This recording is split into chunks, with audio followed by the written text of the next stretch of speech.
안녕하세요, 보상가비상TV입니다. 우리가 주위에서 교통사고가 나면요, 가장 흔한 게 이주진단, 염자, 근육통, 타박상 등이죠. 그래서 저희에게도 가장 질문이 많이 들어오는 케이스들인데요. 그래서 오늘은 제가 특집으로 4개의 주제를 연속으로 한번 촬영해 보려고 합니다. 어떤 주제냐면요, 교통사고로 통원이나 입원 치료 시 합의금을 과연 가장 많이 받을 수 있는 방법이 뭔가, 그리고 MRI 촬영은 보통 병원에서 잘 안 해줘요. 그러면 그 왜 안 해주는지, 그러면 MRI 촬영을 하기 위해서는 어떻게 하면 되는지, 그리고 가장 중요한 교통사고 발생 시에 병원 선택이 가장 중요하거든요.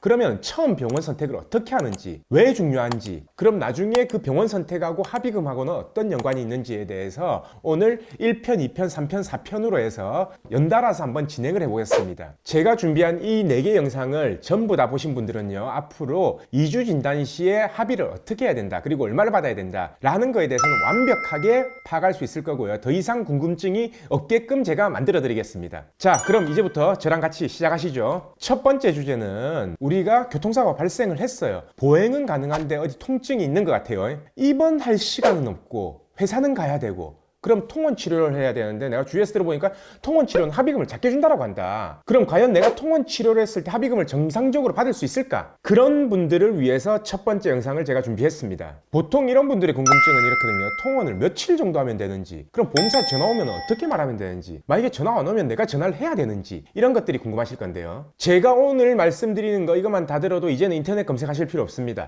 그냥 제 말이 정답이에요. 우선 보험회사의 보상과의 직원은요, 경상자 담당하고 중상자 담당으로 나눠져 있어요. 보통 중상자 담당자들은 8급 이상의 중상자들을 담당하고요, 경상자들은 8급부터 14급까지의 경상자들을 담당을 해요. 그럼 이 담당자들한테 한 명당 몇 건씩 배당이 돼 있을 것 같아요? 최소 50건에서 100건 가까이 배당이 되어 있습니다. 그러면은 이거 50건, 100건 끝날 때까지 배당 안 될까요? 아닙니다. 사고는 계속 나죠. 그러니까 하루에 2-3건씩 계속 배당되는 거예요. 그 말이 무슨 말입니까? 2-3명씩 하루에 합의를 끝내야 된다는 말입니다. 그럼 이 담당자들은 하루에 병원 몇 군데씩 가야 됩니까? 최소한 2-3군데씩 가야 됩니다. 근데 그게 끝이에요? 새로 사고 난 사람들 얼굴은 또 봐야 될 거 아닙니까? 그러면 그 새로 입원한 사람들, 통원 치료한 사람들 얼굴 보고 통화하고, 그러면 하루에 5번, 5군데, 6군데씩 병원 돌아다니고, 그러다 사무실 오면은 몇 시나 될 것 같아요? 그럼 바로 퇴근하느냐? 또 아닙니다. 보고서 써야 되잖아요. 합의 결제 올려야 되잖아요. 보통 보험사 담당자들요, 보상과 담당자들은 퇴근하면 9시, 8시, 9시에 퇴근을 해요. 이 사람들이 늘 그렇게 하고 싶겠어요? 빨리 퇴근하고 싶죠. 자, 그럼 여기서 입장 한번 바꿔봅시다. 우리가 보험사 담당자 직원이라고 한번 생각해 보세요. 그 합의금 지급하는 돈이 내 돈인가요? 아니죠.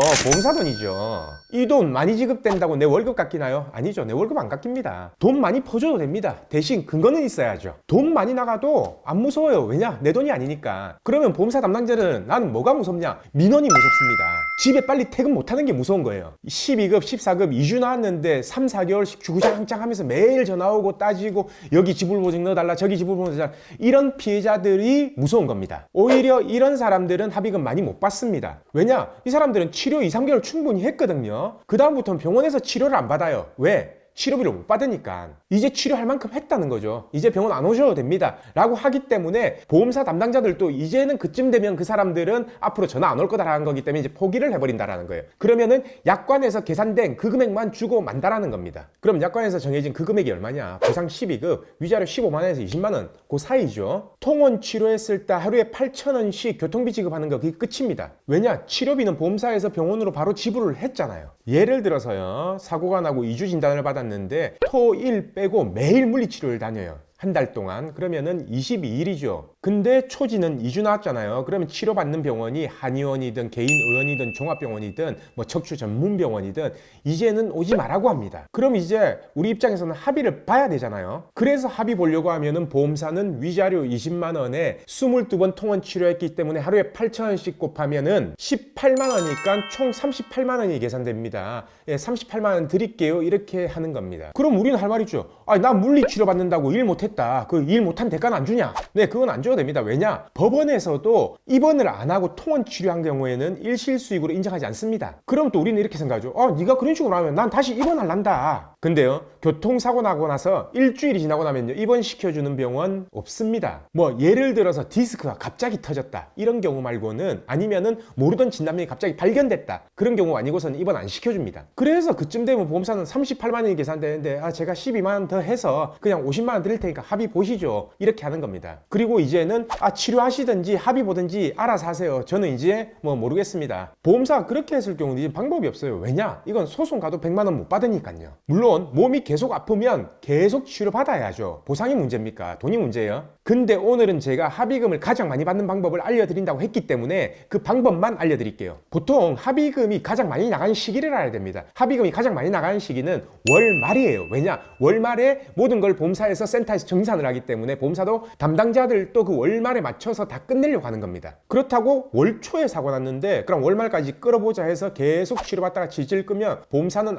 이 사람은 장기권이구나 하면서 그냥 다음 달로 넘겨버려요. 왜냐? 이건 진짜 중요한데요. 보험사 담당자 입장에서는 돈 나가는 건 내 돈 아니죠. 근데 뭐가 중요합니까? 바로 인사고가죠. 내가 승진해야 될 거 아니에요. 나중에 팀장이든 센터장이든 달아야 될 거 아닙니까? 그러면은 이 인사고가에 가장 영향이 끼치는 게 뭐냐? 바로 민원을 안 받고 합의를 빨리 끝내버리는 겁니다. 보험사 담당자 입장에서는 인사고가만 생각한다면 어차피 민원 안 받고 그리고 월 초에 다쳐서 월 말까지 치료받다가 질질 끄는 사람보다는 월 말에 20일 전후로 해서 다친 사람을 월 말 안에 일주일 안에 끝내버리는 게 훨씬 인사고가에 도움이 되겠죠. 그래서 이건 센터마다 그 달의 실적, 민원 건수, 조기 합의 건수 그런 것들이 전부 반영이 되기 때문에 누가 얼마 받았다, 누가 얼마 받았다 라고 해서 그 방법이 무조건 맞는 방법이 아니라는 거예요. 다 케이스 바이 케이스인 겁니다. 아까 제가 예를 들어서 22일 통원 치료한 사람의 경우 합의금을 산정했었죠. 얼마였죠? 위자료 22만 원에 교통비 18만 원에 38만 원이었잖아요. 근데 결국 보험사는 38만 원에 합의한다고 쳐도 이 사람한테 준 돈은 얼마겠습니까? 22일 통원 치료했잖아요. 보험사에서 그 통원 치료한 병원에 병원비를 나중에 지불을 해야 될 거 아닙니까? 그러면은 22일 통원 치료했다면은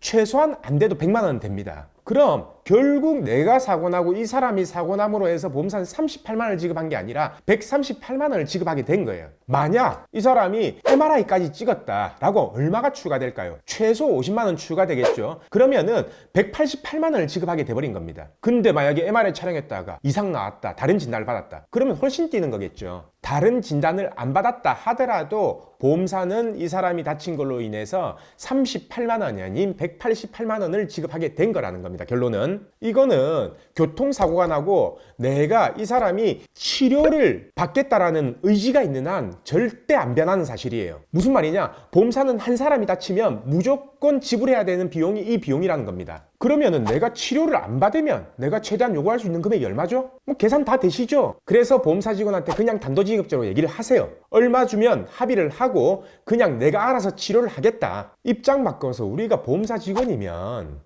그게 안 편하겠습니까? 치료할 만큼 충분히 다 하고 검사 다 하고 이상 없으면 보험사 담당자들도 쥐어짜낼래 봐야 쥐어짜낼 금액이 없는 거예요. 그래서 나도 편하고 보험사 담당자도 편하고 그냥 깔끔하게 제일 많이 받을 수 있는 방법은 그냥 단도직입적으로 요구를 하는 게 낫습니다. 그러면 그 담당자도 자기가 지급할 수 있는 최대 한도 내에서 얼마까지 지급할 수 있다라고 이렇게 제시를 할 거예요. 단 각종 공제들은 다를 수 있습니다. 물론 그 공제에서도 담당자마다 센터장마다 어떠냐에 따라서 다를 수는 있지만, 그래서 2, 3주 진단을 받은 경우에는 모든 사람들이 케이스 바이 케이스지만 제가 지금 말한 방법이 가장 합의금을 많이 받을 수 있는 방법이에요. 더 이상 뭐 많이 받을 수 있는 방법이 없습니다. 내가 소득이 많거나 아니면 내가 입원 치료를 해서 다른 진단이 나오지 않는 이상은. 그리고 이건 꼭 아셔야 됩니다. 진짜 아프고 팔다리 저림 증상이 있고 감각 이상 증상이 있고 라고 했을 때는 절대 그냥 합의하시면 안 돼요. 그리고 통원 치료하시면 안 됩니다. 무조건 입원 치료하셔서 정밀 검사를